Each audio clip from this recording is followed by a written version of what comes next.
رمضان كريم. السلام عليكم ورحمة الله وبركاته. أهلا وسهلا بحضراتكم ورب تكونوا بخير. رمضان كريم عليكم يا رب. النهاردة 2 رمضان، الزمالك يفوز على حرس الحدود 2-0 ويصعد للمركز الثاني أو بيستمر في المركز الثاني مؤقتا، لأن الزمالك دلوقتي بعد هزيمة سيراميكا فوق الزمالك بنقطة واحدة بس. الزمالك 34 نقطة، سيراميكا 35 نقطة. سيراميكا لاعب ماتش زياده عن الزمالك، يعني الزمالك لو فاز المباراه المؤجله بتاعته هيبقى هو الاول بفارق الاهداف، لان بيراميدز برضه 34 نقطه بس الزمالك يسبق بيراميدز بفارق الاهداف، وبيراميدز برضه عنده ماتش مؤجل. الف الف مبروك للزمالك. الزمالك النهارده فاز على حرس الحدود في مباراه بعنوان بالنسبه لي انا شوط مر وشوط حلو.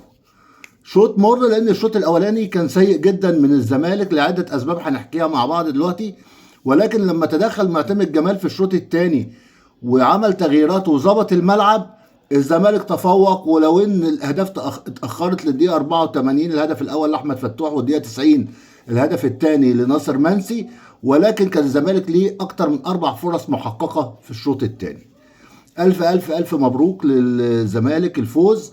يا رب ماتش النهارده نتعلم منه في شويه مشاكل كده، عشان بعد كده مش كل ماتش هنبدا الشوط الاول وحش وبعدين نعدل في الشوط الثاني، لان مش الامور صعبه جدا الفتره اللي جايه، والظروف مش هتسمح لنا ان كل مره تعدي يعني تعدي على خير او تعدي بالاسلوب اللي عدت بيه المره دي وقبل كده. الزمالك بدأ بتشكيل المباراة النهاردة: مهدي سليمان، محمد إبراهيم باك يمين، محمود حمدي الونش وحسام عبد المجيد ومحمود بنتايك.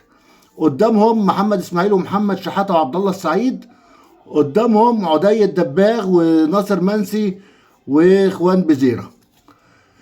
الملاحظات في الشوط الاولاني اللي كانت السبب في كده ان بنتايك بعيد جدا خارج نطاق الخدمه وبعيد جدا عن مستواه، مش جايب فورمته ولا جايب مستواه ولا جايب حساسيه الملعب نفسه. كمان الموضوع مش موضوع بدني بس، ما كانش جايب حساسيه الملعب بس. خط الوسط فيه مشاكل كبيره جدا ما بين محمد اسماعيل ومحمد شحاته، مش رابطين مع بعض ومش بينفذوا الاثنين الثنائيه ديت. مفيش تفاهم بينهم، لا بيعرفوا يغطوا مساحات وسط الملعب كويس ويقفلوا المساحات كويس، ولا بيعرفوا يستخلصوا الكوره، ولا بيعرفوا يعملوا البيلد اب، ولا بيعرفوا يبنوا اللعب ويعملوا الربط ما بين الدفاع والهجوم ويلعبوا. بدليل ان احنا حصل يعني تسللات كتير جدا بسبب التاخير نفسه في تحضير الكوره. فده كان ده سبب رئيسي جدا. بنتايج سيء جدا. الاثنين دول كانوا سيء، يعني الثنائيه هو ممكن الاثنين يبقى واحد لوحده كويس، بس الثنائيه كانت صعبه. طبعا محمد اسماعيل ان احنا بنلعبه مضطر، هو ده اصلا مش مكانه. انا اتمنى في وجود احمد ربيع بدا ينزل اهوت ومحمد السيد وكده في الفتره اللي جايه، ولو محمود جهاد ربنا يكرم ويرجع، مش عارف ايه قصه اصابته اللي بقى لها داخله في سنه ونص ديت. لو كده محمد اسماعيل نحتاجه في خط الدفاع احسن، علشان كده هو مشتت. عموما الشوط الاولاني كان في سيطره اكتر للزمالك، تقريبا 60-40 استحواذ، ولكن كانت خطوره اكتر لحرس الحدود. وبصراحه انا لازم هنا اشكر المهدي سليمان في كرة خطر جدا عملها بنتايك، وعمل تمريره غلط جدا حصل بيها انفراد. لولا انقاذ المهدي سليمان في الدقيقه السادسه كان الامور هتتصعب جدا على الزمالك. بعد كده برضو كرة تانية برضو، بس ده كان خطأ ثنائي ما بين المهدي سليمان ومحمود بنتايك، وبرضو ربنا عدى على خير. وكان الزمالك يا دوبك هي فرصة واحدة اللي هي الكرة اللي اتلعبت بالعرض واتلعبت غلط، يعني محمد ابراهيم واستقبلوها غلط. مع محمود بنتايك لعبها تاني بالعرض تاني، بس لعبها لورا ومن غير ما يبص، يعني ما تعتبرش فرصة بفرصة كاملة. المهم بدأنا بقى الشوط الاولاني، قلت كان شوط يعني مش عايز اتكلم فيه، شوط كان صعب جدا. كان الحدود اقرب فيه ان هو اللي ممكن يسجل، على فكره كان الحدود ممكن يسجل هدفين في الشوط الاول، ولولا بتألق المهدي سليمان بصراحه اللي هو ماتش بعد ماتش. انا وجهه نظري ان هو حارس الزمالك الاول ومن احسن حراس المرمى في مصر، والكلام ده من زمان حتى وهو قبل ما يجي الزمالك هو من احسن حراس المرمى في مصر، وانا في رايي ان هو احسن من عواد واحسن من صبحي. المهم خلص الشوط الاول على كده، وحتى انا كتبتها كده، والله كتبتها بالظبط كده، ان لازم الثنائيه بتاعت شحاته واسماعيل لازم يحصل فيها تغيير، ولازم يحصل تغيير حالا دلوقتي في نص الملعب. وكمان بنتايك لازم يتشاف ليه حل.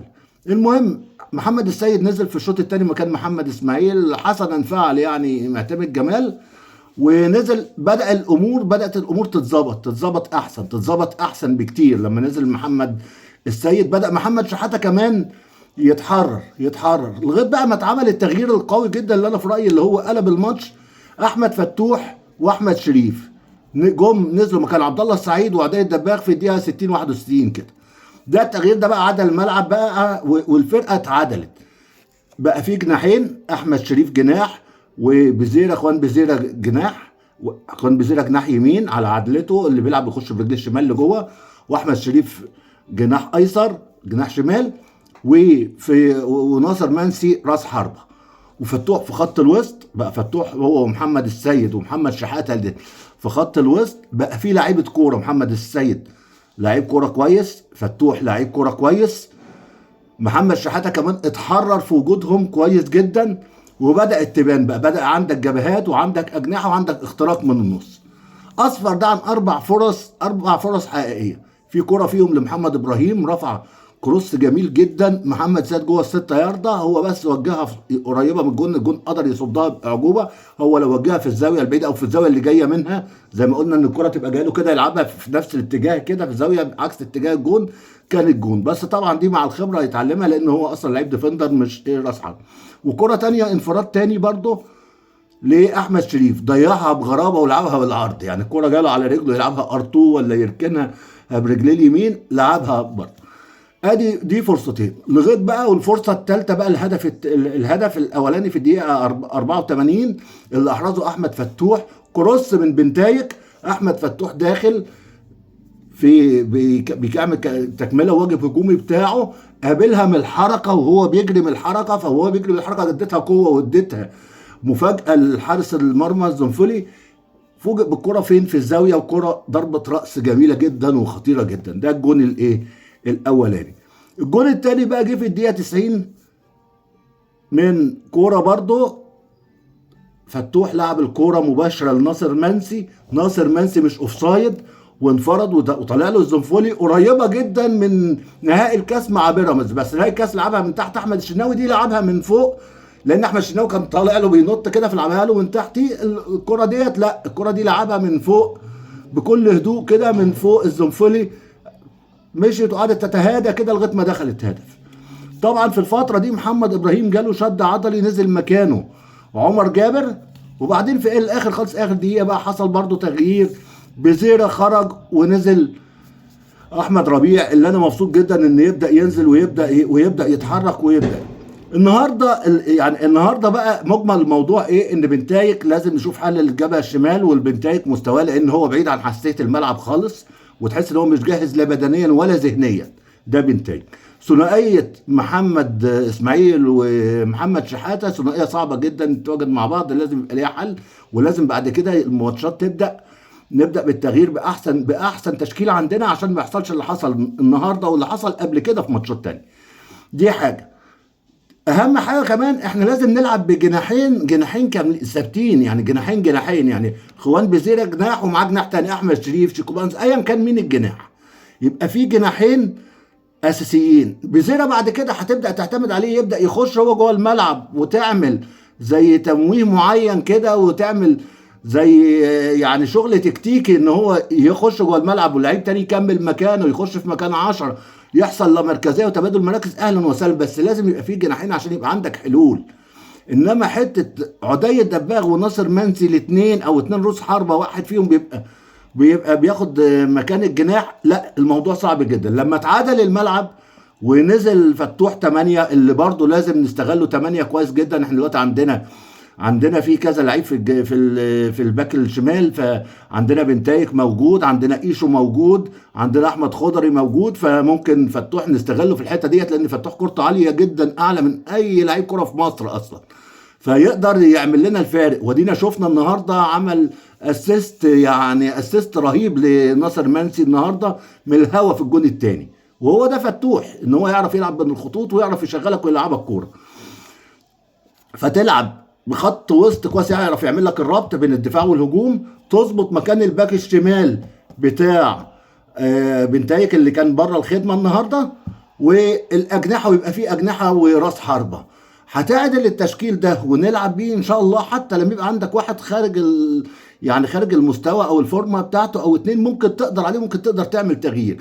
انما ما بيبقاش فيه 3 4 او 5 يعني كانوا خارج الخدمه النهارده. انا تاني بقول الف مبروك للزمالك، ان شاء الله نتعلم من الماتش ده من اخطاء النهارده، والحمد لله كسبنا وكسبنا عن جداره الحمد لله، وبالذات في الشوط الثاني.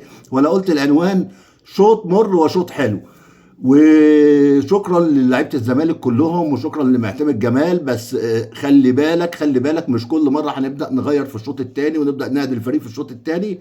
انت بتبذل مجهود كبير جدا، وانا عارف الظروف صعبه جدا، بس عاوز الحته دي تركيز شويه، وان شاء الله هتيجي باذن الله. والمهدي سليمان اللي انا مبسوط منه جدا، اللي ماتش بعد ماتش بيثبت نفسه وبيطمنا على حراسه مرمى الزمالك. الف مبروك للزمالك، رمضان كريم عليكم، وكل سنه وانتم طيبين، والسلام عليكم ورحمه الله وبركاته. السلام عليكم.